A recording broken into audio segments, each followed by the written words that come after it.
Larry, you got a book coming out, right? Yeah, how'd you know about that? I heard my sources. Tell us Okay. a little bit about Well, for that. the past 3 years, Aurora Flores and I have been working on my memoirs, and it's a very interesting story. It's not just this. I mean, since I decided to, I always wanted to write a book, and then one day I was at Lincoln Center and doing La Raza Latina. You played there too, and uh, my son was sitting next to this guy, and this guy happened to be a literary agent. He said, "Your father should really write a book." So we all got together and we started talking about it, and I'd say, "Well, who do you want to write with?" Larry Rhoda from the Times and this one, and they were all great writers, but they were too busy to service me, and I don't like to wait for anybody. So I happen to like Aurora Flores and the way she writes, and I know her since the '60s, and she's been around Columbia journalism, blah blah blah blah blah, and she understands Jewish humor. She understands the Jewish background. She loves Latin music, and she's a wonderful, funny writer. So we started working together. I thought it'd be okay. I just write this in 1 year, done. Well, now we're in the third year. We're we're shopping the book right now through a literary agent in California. The same guy who shopped Jenny Rivera and Rita Moreno's books, who did very well, by the way. He's also shopping Santana's book right now, who wrote a biography too. So should come out sometime next year. And it's not just a story about Latin music and a Latin guy. It's a story about me.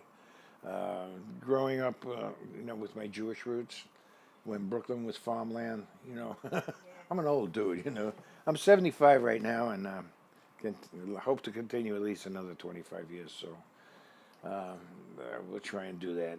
And it's just my whole upbringing, being the son of a musician and a successful band leader and a Jew, which was very important in my upbringing. And the whole Jewish community in Brooklyn kind of supported Latin music. And go back to the Catskill Mountains and all. I mean, we used to go, when I was a kid, I used to go see Puente Machito and Tito Rodriguez all playing at the Concord and Grossinger's.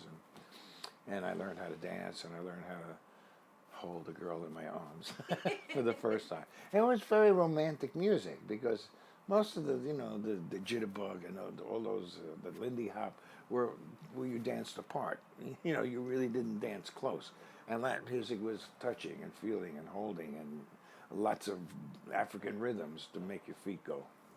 So it was a lot of fun. But the book is wonderful. It's very comical.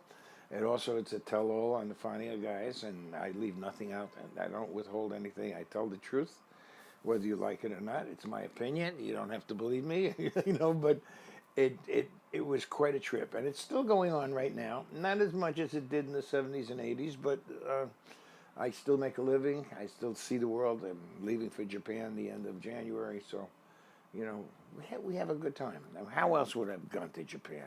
I mean, how else would I have gotten to see Muhammad Ali and the Rumble in the Jungle and George Foreman and go to the Philippines and meet Manny Pacquiao and this guy and that guy? It was all through Latin music, and I'm very fortunate. I was very blessed to have that kind of career. Last last question, Larry.